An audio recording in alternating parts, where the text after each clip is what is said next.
Bentornati sul canale e vi ricordo di cliccare sulla campanella per rimanere aggiornati sui prossimi video. E adesso continuiamo con les vacances du petit Nicolas, chapter 15, Jeux de nuit. Mon cher, mon chéri, nous espérons que tu es bien sage, que tu manges tout ce qu'on t'a donné et que tu t'amuses bien. Pour la sieste, Monsieur Gâteau a raison. Il faut que tu te reposes et que tu dormes aussi bien après le déjeuner qu'après le dîner. Si on te laisse faire, nous, te connaissons, mon poisson, tu voudrais jouer même la nuit. Heureusement que tes supérieurs sont là pour te surveiller. Il faut toujours leur obéir. Pour les problèmes d'arithmétique, papa a dit qu'on avait trouvé la solution, mais qu'il voulait que tu arrives par toi-même. Extrait de lettre des parents de Nicolas à Nicolas. Hier soir, pendant le dîner, Monsieur Rateau, qui est le chef du camp, parle avec nos chefs d'équipe. Ils se disent tant de choses à voix basse et nous regardent de temps en temps. Et puis, après le dessert de la confiture d'écossais, c'était bien, on nous a dit d'aller vite nous coucher. Notre chef d'équipe est venu nous voir dans notre baraque. Il nous a demandé si on était enfants. Et puis, il nous a dit de nous dormir bien vite, parce qu'on aura besoin de toutes nos forces. Pourquoi faire, chef? A demandé Calix. Vous verrez, a dit le chef. Et puis, il a dit bonne nuit. Il était la lumière. Moi, je sais bien que cette nuit, c'était pas comme les autres nuits. Et j'avoue que je pourrais pas dormir. Ça me fait toujours ça quand je me réveille avec de me coucher. Je me suis réveillée tout en coupe, entendant des cris et des coups de sifflet. Jour de nuit, jour de nuit, rassemblement pour le jour de nuit, on criait dehors. On s'est mis assis dans notre lit, sauf qu'Albert, qui savait rien entendu et qui dit Dom et Paulin, qui avait un peu et qui pleurait sur sa couverture, et ne voulait pas on l'entendait ça passer. Manon les connaît et on savait qu'il criait et qu'il voulait retourner chez son papa et sa maman, comme il dit toujours. Et puis, la porte de notre baraque s'ouvert. Notre chef d'équipe entrait. Il allumait la lumière et nous a dit de nous habiller tous en vitesse pour aller au rassemblement pour le jour de nuit et de bien nous couvrir avec nos chandelles. Alors, Pauline a sorti sa tente de dessus sa couverture et s'est mis à crier qu'il avait peur de sortir la nuit et que de toute façon son papa et sa maman ne laissaient jamais sortir la nuit et qu'elle n'allait pas sortir la nuit. Bon, a dit notre chef d'équipe, tu n'as qu'à rester ici. Alors, Pauline s'est levée et ça a été la première à être prête à sortir parce qu'elle dit qu'il avait peur de rester seul dans la baraque et que s'il plaiderait à son papa et sa maman. On fait le rassemblement au milieu du camp et comme il était très tard, la nuit, et qu'il faisait noir, on avait allumé les lumières. Moi, je voyais quand même pas beaucoup. Monsieur Rateau nous attend. Mes chers enfants, nous a dit Monsieur Rateau, nous allons faire un jeu de nuit. Monsieur Geneux, notre écom, qui nous aimons tout bien, est parti avec un fagnon.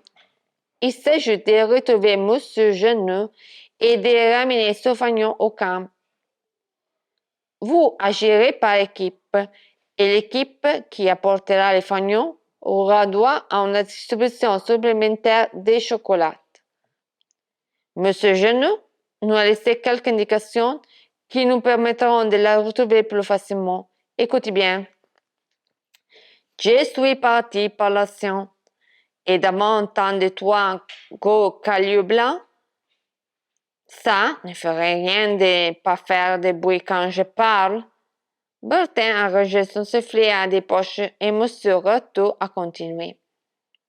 Et devant tant de toi cailloux blancs, j'ai changé d'avis et je suis allé dans les bois. Mais pour ne pas me perdre, je fais comme les petits poussés. Et pour la dernière fois, voulez-vous cesser de jouer avec ces sifflets? Oh! Pardon, monsieur Rotto, dit le chef d'équipe. Je crois que vous aviez fini. Monsieur Rotto a fait un gros soupir et dit. Bien. Avec les indications qui vous permettront de retrouver monsieur Genoux et son fanion si vous faites preuve d'ingéniosité, de perspicacité, d'initiative, restez bien groupés et par équipe et que les meilleurs gagnent. Allez-y. Et les chefs d'équipe ont donné tant de coups de sifflet tout le monde et s'est mis à courir partout, mais sans sortir du camp parce que personne ne savait où aller. On était drôlement contents. Jouer comme ça la nuit, c'est une aventure terrible. Je suis allée chercher ma lampe électrique à Calixte, mais notre chef d'équipe l'a repelée. Ne vous éparpillez pas, il nous a dit. Discutez entre vous pour savoir comment commencer vous rechercher. Et faites vite.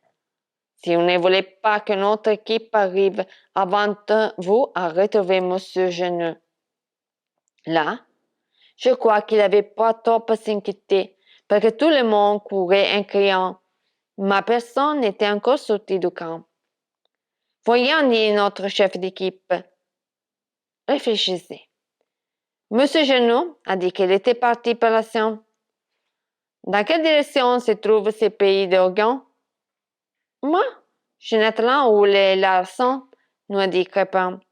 C'est ma tante Rosalie qui me l'a donné pour mon anniversaire. J'aurais préféré un vélo. Moi? J'ai une chouchette vélo chez moi, a dit Bertrand. Des courses, je demandais. L'écoute pas, dit Crépin. Il raconte des blagues. Et les parfums que tu vois au restaurant? C'est une blague, a demandé Bertin. La Cine se trouve à l'est, a dit notre chef d'équipe. Et l'est, c'est où? A demandé un type. Hé, chef, a crié Caliste. Ce type, il n'est pas de chez nous. C'est un espion. Je ne suis pas un espion, criait le type. Je suis de l'équipe d'anglais. C'est la meilleure équipe d'écolo. Eh bien, va la région de ton équipe, a dit notre chef. C'est que je ne sais pas où elle est, a dit le type, et s'est mis à pleurer. Il était bête, la type, parce qu'elle ne devait pas être bien loin, son équipe, puisque personne n'était encore sorti du camp. Le soleil, a dit notre chef d'équipe, s'élève de quelle côte? Il s'élève du côte du Galbert, qui sont liés à côté de la fenêtre. Mais qui ne plaît que ça les révèle, a dit Jonas. Et, chef, a crié Crépin. Il est pas là, Galbert. C'est vrai, a dit Bertrand. Il n'est pas réveillé. Il dort drôlement. Galbert, je vais aller le chercher. Fais vite, a crié le chef. Bertrand est parti en courant, et puis il est venu en disant que Galbert avait sommeil et qu'il ne voulait pas venir. Tant pis pour lui, a dit le chef. Nous avons perdu assez de temps comme ça. Mais comme personne n'était encore sorti du camp, ce n'était pas grave. Et puis, monsieur Rotto, qui était resté debout au milieu du camp, s'est mis à crier. Un peu de silence, les chefs d'équipe. Faites de l'ordre. Réunissez votre équipe pour commencer le jeu. Ça est un drôle de travail parce que dans le noir, on s'était un peu mélangé. Chez nous, il y avait un d'anglais, un de brave, polon. On l'a vite retrouvé chez le chou parce qu'on reconnaît sa façon de pleurer. Caliste était allé espionner chez les trappeurs qui cherchent le chef d'équipe. On rigolait bien et puis s'est mis à pleuvoir fort comme tout. Le jeu est suspendu, a crié Monsieur Ratour. Que l'équipe retourne dans leur baraque. Et ça était vite fait, parce que heureusement, personne n'était encore sorti du camp. Monsieur Geneux, on l'a vu revenir le lendemain matin avec son fagnon dans les voitures des fermiers qui la champe d'orange. Après, on nous a dit que Monsieur Geneux s'était caché dans les bois d'épines. Et puis, quand il était mis à pleuvoir, il avait eu à nous attendre, il avait voulu revenir au camp. Mais s'était perdu dans les bois. Il était tombé dans une fosse pleine d'eau. Là, il s'est mis à crier. Et ça avait fait à bouger les chiens du fermier. Et c'est comme ça que les fermiers avaient pu retrouver M. Genot. Il est ramené dans sa ferme pour la sécher et lui faire passer la nuit. Ce qu'il nous a pas dit, c'est qu'il nous avait donné au fermier la distribution supplémentaire de chocolat. Il avait droit, pourtant. Ci vediamo al prossimo video, baci, ziari!